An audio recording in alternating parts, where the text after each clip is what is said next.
নবাব বাহাদুর, আপনাকে উদাস উদাস লাগছে কেন? শরীর ঠিক আছে তো? খুব ক্লান্ত লাগছে। সবার বিচার করতে করতে আর বিচার করতে ইচ্ছেই করছে না। জীবনটা আমার নুন ছাড়া রান্নার মতন হয়ে গেছে। একটু নুন দরকার, বুঝলে উজির? আচ্ছা উজির, নুন কোথায় পাই? নুন? নুন? নুন কোথায় পাই বলুন তো? আরে আমি তো তোমাকে জিজ্ঞেস করলাম, উল্টে তুমি আমাকে প্রশ্ন করছো। শুনুন নবাব বাহাদুর, কিছুদিন না একটু কোনো জায়গা থেকে ঘুরে আসুন। ভেবেছো ভালোই, কিন্তু প্রশ্ন একটাই, কোথা থেকে ঘুরে আসবো?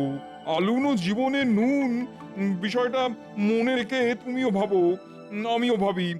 কোথায় যাই, কোথায় যাই? মনে পড়েছে, মনে পড়েছে। করেছে? বাবা বাবা বাবা বাবা বাবা! আমরা দুজন কৃষ্ণনগরে যাব। মহারাজ কৃষ্ণচন্দ্রই হলো আমাদের নুন। কৃষ্ণনগরে খবর পাঠাও, আমরা দুজনে আসছে রবিবার কৃষ্ণনগরে যাচ্ছি। চলো চলো, এই কৃষ্ণচন্দ্রকে জ্বালাতন করে আসি। আমাদের পানসে জীবনে নুন হলো গিয়ে কৃষ্ণচন্দ্র। গোপাল, এই কাজ করতে করতে বড় একঘেয়ে লাগছে। চল এই একঘেয়েমি কাটাতে এই কাছে পিঠে সবাই মিলে ঘুরে আসি। একটু নির্মল বাতাস প্রাণ ভরে গ্রহণ করি, কি বলো মন্ত্রী? এই তা কোথায় যাওয়া যায়? সবাই কি বলে দেখি, আমি আমার রায় জানাবো সবার শেষে। দেখা হোক অরণ্য, হয়ে যাই বন্য, আছে নির্মল বাতাস, কেটে যাবে সব হতাশ। বাহ বাহ বাহ, ভালোই বলেছো তো কবি, কিন্তু আমি চাইছি একটা নতুন কিছু। পাহাড়ের বাহার কেমন লাগবে মহারাজ? পাহাড় আমার খুব প্রিয়, কিন্তু আমি চাইছি একটা নতুন কিছু। নতুন তো আমার কাছে আছে, যখন আমি আমার কথা বলবো তখন সবাই চমকে যাবে। মহারাজ, আমাদের কৃষ্ণনগরেই কত কি অদেখা রয়ে গেছে। যদি আমরা রাজধানী ছেড়ে কিছুদিন পল্লী গ্রামে যাই, ওখানেই তাঁবু খাটিয়ে থাকি, তবে কেমন হয়? আমি সবার কথা শুনবো, তারপর আমি আমার রায় জানাবো। বলো বলো, তোমার কোথায় যাওয়ার ইচ্ছে? আমরা পাহাড় জঙ্গল ঘুরেছি, নদী সমুদ্র অনেক দেখেছি, কিন্তু যেটা দেখিনি সেটার কথাই আনি এখন। এই ভনিতা না করে তাড়াতাড়ি বলো তো। আমরা সমুদ্রের নিচে যাব। মানে একটা অদ্ভুত কথা ঢুকলো আমার কানে। সমুদ্রের নিচে? এই, এই, এই, কি বলে আবার বলো দেখি। আমরা সমুদ্রের নিচে প্রবালের দেশে যাব। আপনি নতুনত্ব চেয়েছিলেন মহারাজ, কিভাবে যাব আমরা? বিজ্ঞানীকে বলবো এমন একটা গাড়ি বানাতে যেটাতে আমরা সবাই বসে আনন্দে সমুদ্রের নিচে বেড়াতে পারবো। কি বিজ্ঞানী, গাড়িটা কতদিনের মধ্যে বানাতে পারবে? অনুমতি পেলে 2 বছর লাগবে। তাহলে মহারাজ আমাদের বেড়াতে যাওয়াটা 2 বছর পরেই হবে, কি মহারাজ? মন্ত্রী, তুমি থামো তো। আমার তো মাথা ঘুরতে শুরু করেছে এই তোমার কথা শুনে। বলিহারি ভ্রমণ পরিকল্পনা আপনার মন্ত্রী মশাই, অসাধারণ। নবাবের দূত এসেছে, আপনার সাথে দেখা করতে চায়। হলো, মন্ত্রীর গুঁতো হজম হতে না হতেই নবাব বাহাদুরের গুঁতো এসে গেল। কি জ্বালা বলো দেখি। আমার গুঁতো কিরকম? এই তুমি থামো তো, আগে নবাব বাহাদুরের গুঁতো সামলাই, তারপর তোমায় দেখছি। ডাকো ডাকো, দুধকে ডাকো। এই নবাব বাহাদুর এলি কিছু না কিছু ঝামেলা তৈরি হয়। দেখি দেখি এবার আমার ভাগ্যে কি লেখা আছে। তাহলে ভ্রমণের বিষয়টা? এই তুমি থামো তো, আমি মরছি নিজের জ্বালায়, পঞ্চা আমার গোঁপ রেখেছে। এই তুমি এখন মুখে আঙুল দিয়ে চুপ করে দাঁড়িয়ে থাকো, মোটেই কথা বলবে না। প্রণাম মহারাজ। বলো বলো দূত, নবাব বাহাদুর কি সংবাদ পাঠিয়েছেন? নবাব বাহাদুর হাওয়া বদল করতে কৃষ্ণনগরে আসবেন সামনের রবিবার। নবাব বাহাদুরের থাকার সুবন্দোবস্ত করতে হবে।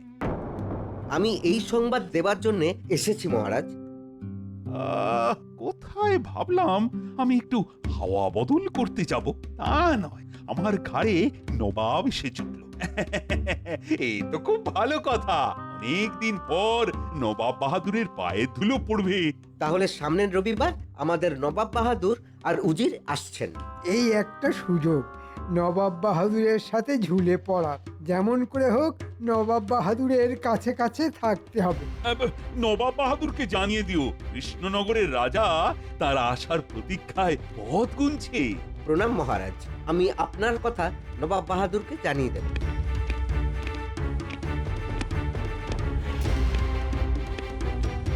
আবার কি মতলবে আসছেন কে জানে।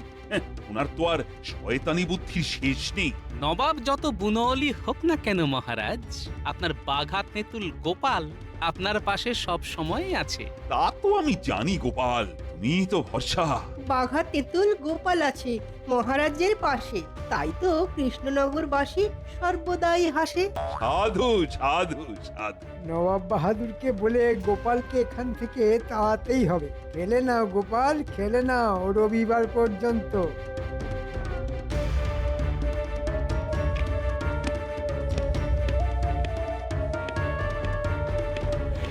কি খবর কৃষ্ণচন্দ্র? আমার আসার খবর পেয়ে কি বললো? আপনার আসার খবর পেয়ে মহারাজ খুব খুশি। উনি আপনার আসার অপেক্ষায় আছেন। বলো কি উজির, তোমার কি মনে হয়? খুব সহজ সমীকরণ জাহাপনা। ভয় ভয় ভয় মাঝে মাঝে ভক্তি এনে দেয় কিনা জাহাপনা। তুমি ঠিক বলেছো, কৃষ্ণচন্দ্র আমাকে ভয় পায়। ভয় পেলেই আমার সুবিধা, খুব সহজে ওকে নিয়ে মজা করতে পারবো। দিন কয়েক জ্বালাতন করে বেশ মজাতেই কাটবে, কি বলো? ওই ওই একজনকেই একটু যা ভয়। তুমি গোপালের কথা বলছো তো? হ্যাঁ, এটা তুমি একবারে সঠিক বলেছো। তবে আমিও বুদ্ধিতে সঙ্গেই যাব। আমার লক্ষ্য কৃষ্ণচন্দ্র, কিন্তু লড়াইটা হবে আমাদের গোপালের সাথেই। ঠিক বলেছেন জাহাপনা। মহারাজ, আমাদের হাতে কিন্তু খুব বেশি সময় নেই। আমাদের আজ থেকেই মানে এখন থেকেই লেগে পড়তে হবে। মন্ত্রী, কিছু নতুন কথা বল, ওটা আমার ইতিমধ্যেই জানা আছে। না মানে আমি আপনার মন্ত্রী, তো মন্ত্রণা দেওয়া আমার কাজ। মন্ত্রণা না যন্ত্রণা? তুমি পাপু থামো না। মন্ত্রীমশাই, আপনি বরং সমুদ্রের নিচের প্রবাল নবাব বাহাদুরকে কিভাবে দেখানো যায় সেটা ভাবুন। নবাবকে নিয়ে সঙ্গে প্রবল দেখুন রঙ্গে। গোপাল, নবাব বাহাদুরের যাবতীয় দায় দায়িত্ব তোমার। দেখবে কোনো কারণে নবাব বাহাদুর যেন অসন্তুষ্ট না হন। সভাকবি, সভাকবি, তুমি এমন একটা কবিতা লেখো যা শুনে নবাব বাহাদুরের মনটা যেন খুশিতে ভরে ওঠে। আমি একটা লিখেছি মহারাজ, শোনাবো? শোনান সভাকবি। হে নবাব বাহাদুর, আপনার আগমনে পূর্ণ হৃদয়পুর, খুশিতে মাতল সব কৃষ্ণনগরবাসী, দেখতে পাবো মোরা আপনার হাসি। চমৎকার, অসাধারণ, ভাবাই যায় না। এই সুন্দর কবিতার জন্য তোমাকে আমি 100 স্বর্ণমুদ্রা উপহার দেব। আমাকে মহারাজের বিশ্বাস পেতেই হবে। মহারাজ, আমাকে কিছু দায়িত্ব দিন। আমাকে আমাকে ক্ষমা করুন। কেন কেন? গোপাল তো বললো সমুদ্রের নিচে প্রবাল দেখানোর কথা। মহারাজ, ক্ষমা করুন। না না, তোমাকে আমি ক্ষমা করতে পারলাম না। আর কখনো আমি কোনো ভুল করব না, কথা দিলাম। আর একবার সুযোগ দিন, একবার মহারাজ, একবার। ঠিক আছে, ঠিক আছে, তুমি খাওয়া দাওয়ার দায়িত্ব নাও। দেখো, এই কিন্তু শেষ সুযোগ। একবার তো নবাবের কাছে যাবার সুযোগ পাই, তারপর নবাব বাহাদুরকে পটিয়ে আমি ঠিক একটা কিছু করে নেব। অনেক ধন্যবাদ মহারাজ। তাহলে লেগে পড়ুন, নবাব বাহাদুরের খাওয়া যাতে করে ঠিকঠাক হয় দেখুন। জানি না কি হবে। দেশি কুকুরের ল্যাজ যতই সোজা করো না কেন, সেই ঘুরে ঘ্যাঁক। গোপাল, মন্ত্রীকে যদিও আমি খাওয়া দাওয়ার দায়িত্ব দিলাম, কিন্তু তুমি সব ব্যাপারটা ভেতর থেকে দেখবে। আর মন্ত্রী, তুমি যা করবে গোপালকে জিজ্ঞেস করে করবে। আমি চাই না নবাব বাহাদুর কোনো অসুবিধের মধ্যে পড়ুন। মন্ত্রীমশাই, নবাব বাহাদুর যা খেতে চাইবেন আমাকে জানাবেন। আমাদের মহারাজের যেন অপযশ না হয়। নিশ্চয়ই গোপাল, মহারাজের অপমান মানে আমাদের সবার অপমান, সবার অপমান মানে আমাদের রাজ্যের অপমান, আর রাজ্যের অপমান মানে। থামো থামো, অনেক হয়েছে। তোমাকে যতটুকু বলা হয়েছে ঠিক ততটুকুই করো। নাও নাও, এবার কাজে লেগে পড়ো।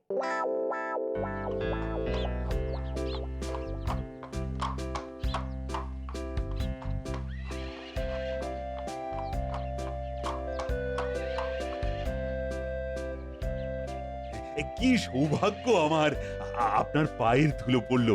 আমি তো ধন্য হলাম। তুমি তো ধন্য হলে, আমি ধন্য হলাম কিনা সেটা তো দেখতে হবে।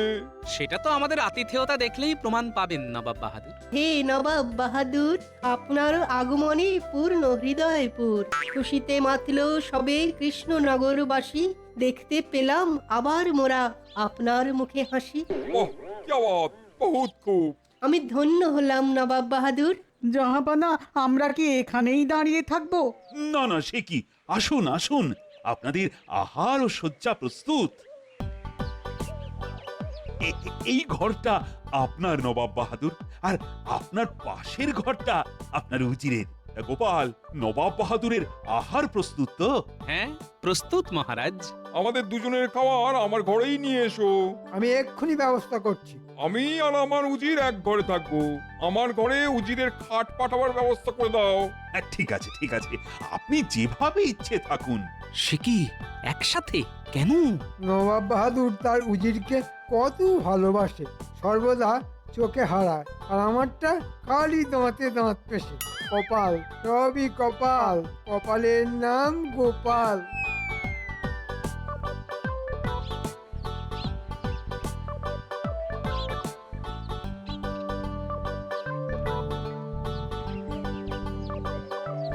কি গো, এত দেরি? হ্যাঁ, এই কদিন একটু ফিরতে দেরি হবে গিন্নি। নবাব বাহাদুর এসেছেন মুর্শিদাবাদ থেকে। কদিন থাকবে গো? জানি না গিন্নি, নবাব বাহাদুর কতদিন আমাদের মহারাজকে জ্বালাবে। এই কটা দিন তুমি আমার জন্য না খেয়ে থেকো না, বুঝলে? আমার খাবারটা বেড়ে রেখো, আমি কখন আসি, যাই স্নান করে আসি।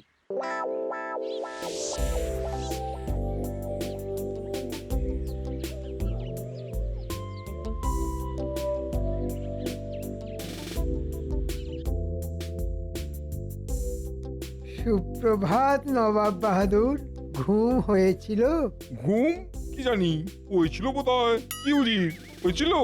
আমিও ঠিক বলতে পারছি না জাহাপানা, তবে যেটা এখন পাচ্ছে সেটা হলো খিদে। ও, তা সকালে আপনারা কি খাবেন নবাব বাহাদুর? আমাকে দুটো সাদা বকের ডিম সেদ্ধ দেবে তো। সাদা বকের ডিম? আর ডিমটা যে সাদা বকের সেটা আমার উজির পরীক্ষা করে দেখবে। যাও, তাড়াতাড়ি নিয়ে এসো। বকের ডিম? হ্যাঁ, কোথায় পাবো? তা তো জানি না মহারাজ, কিন্তু উনি ওটাই খাবেন। ও, এ তো মহা জ্বালা হলো। নবাব বাহাদুর কি এইভাবে জ্বালাবে? গোপাল কোথায়? গোপাল! আমি এসে গেছি মহারাজ। শুনেছ গোপাল, বড় বিপদ। কি হলো? বকের ডিম, সাদা বকের ডিম নবাব খাবে।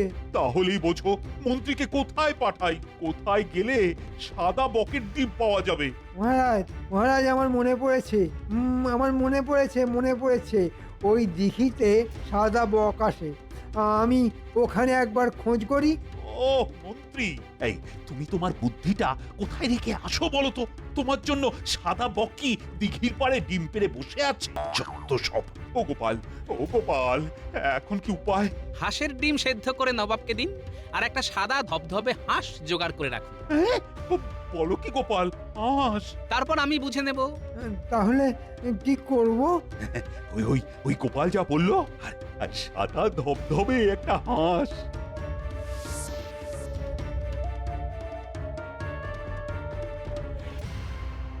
তোমার কি মনে হয় আমি বুদ্ধিহীন? এটা বকের ডিম উজির। বলুন জাহাপানা। এটা কিসের ডিম দেখে বলো। দেখার কি আছে? আমি তো না দেখেই বলে দেব যে এটা হাঁসের ডিম। এটা বকের ডিম উজির, সাদা বকের ডিম। গোপাল, তুমি মিথ্যা তর্ক করছো। তুমি প্রমাণ করতে পারবে তো যে এটা বকের ডিম? পারবো। যদি এটা বকের ডিম না হয় তাহলে কিন্তু কঠিন শাস্তি পাবে গোপাল। প্রভু, গোপাল যেন এবার ফাঁদে পড়ে। অনেক কথা শুনেছি। আমি আপনার শাস্তি মাথা পেতে নেব। ব্যাস, আমার রাস্তা সাফ। এবার গোপাল নবাবের কোপে পড়লো বলে। গোপাল, গোপাল ঠিক বেরিয়ে আসবে। ওর বুদ্ধির উপর আমার ভীষণ আস্থা। হ্যাঁ, দেখাই যাক। যাও যাও গোপাল, সাদা বকটাকে নিয়ে এসো। একটু অপেক্ষা করুন নবাব বাহাদুর, আমি সাদা বক নিয়ে আসছি। বক কোথায়? ওটা তো হাঁস। আমার সোনা বক, একটু করো বক বক। জাহাপনা আমাদের কি বোকা মানে বোকা বানাচ্ছে? নবাব বাহাদুর, আপনি তো বক পাখির ডিম খাবেন বলেননি, আপনি বলেছেন বকের ডিম খাবেন। এই হাঁসটাকে আমরা আদর করে বক বলে ডাকি, সুতরাং আপনি বকের ডিম খেয়েছেন। আমার বক বক সোনা, একটু প্যাক প্যাক করো না।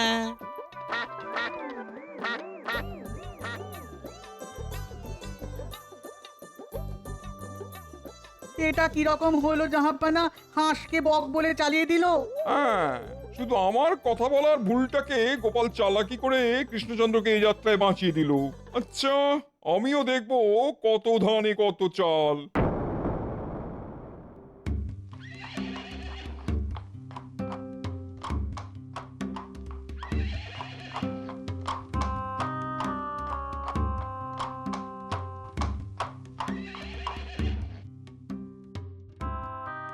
তোমার রাজ্য অত্যন্ত অপরিষ্কার। কেন?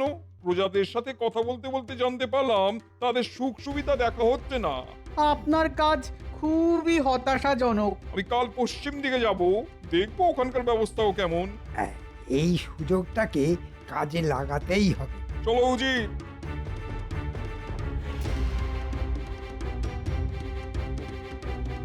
গোপাল, ও গোপাল, আর তো পারা যাচ্ছে না। এ তো পায়ে পা তুলে ঝগড়া করা। কিছু একটা করো। দেখছি মহারাজ, এখন চলুন রাজসভায়, সবার সাথে আলোচনা প্রয়োজন।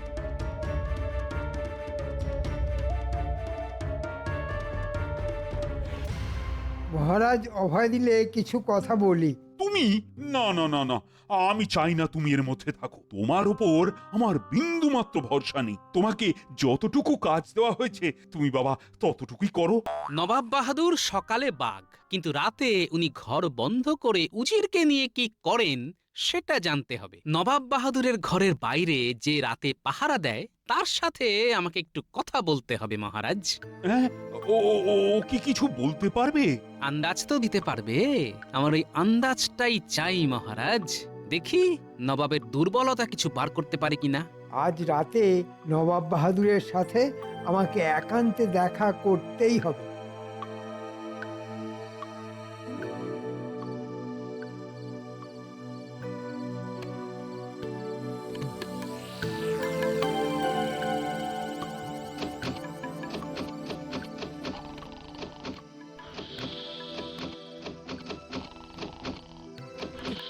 কে কে? আমি, দরজা খুলুন, কথা আছে। যা কথা সব সকালে। এখন দরজা খুলতে পারবো না। বুঝলাম নবাব বাহাদুর, আপনার দৌড়। এবার আমার খেলা। খবরটা ঠিকঠাক দেবার জন্য তোমাকে ধন্যবাদ।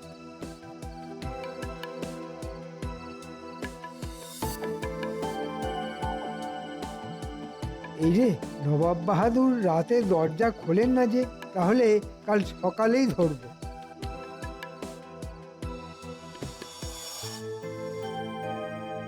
মহারাজ, ওষুধ পেয়ে গেছি, আজ রাতেই ওষুধ পড়বে। ওষুধ পেয়েছে গোপাল, ফিরবে মোদের কপাল। মহারাজ, আমি আজ একটু তাড়াতাড়ি বাড়ি যাব, আমার বানর সেনাদের খবর দিতে হবে। যাও যাও গোপাল, তোমার সেনাদের তৈরি করো।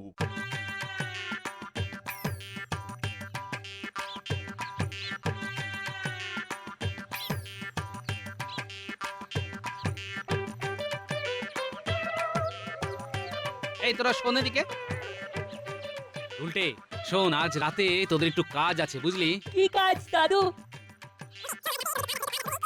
ব্যাস, আর কিচ্ছু করতে হবে না, পারবি তো? ও তুমি কিচ্ছু ভেবো না। উফ, আজ খুব গরম। দক্ষিণের জানলাটা একটু খুলে দিই। না না না না না, একদম নয়। নিশির ডাক। আমি তো আছি। রাত হলেই মুর্শিদাবাদে ফিরে যেতে ইচ্ছে করে। বাইরে ঠান্ডা হাওয়া বইছে, সাহস করে খুলি জাহাপানা। খুলবে? তবে কোনো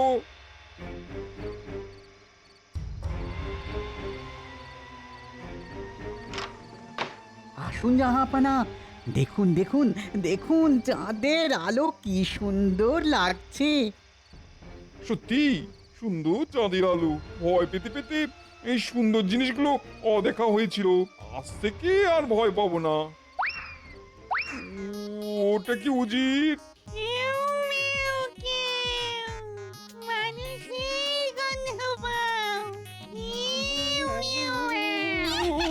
উজির, উজির,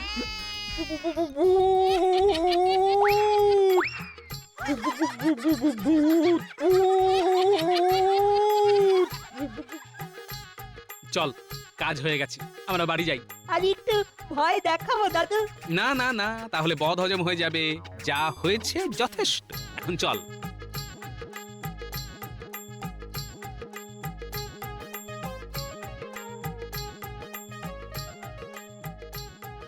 উজির, আর এক মুহূর্ত নয়, এখান থেকে ভেগে পড়ো। উফ, কালকে কালকে খুব বাঁচা বেঁচে গেছি। ঠিক বলেছেন জাহাপানা, জিনে ধরলে না একেবারে জিনা হারাম করে রেখে দেবে।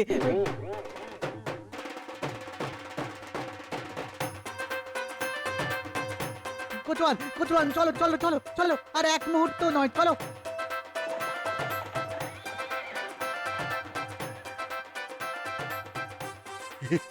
কি করে এই অসাধ্য সাধন করলে? মহারাজ, নবাবের ছিল ভূতের ভয়, আমি আমার বানর সেনাকে সাদা কাপড় পরিয়ে ভূত সাজালাম। একেই বলে বুদ্ধি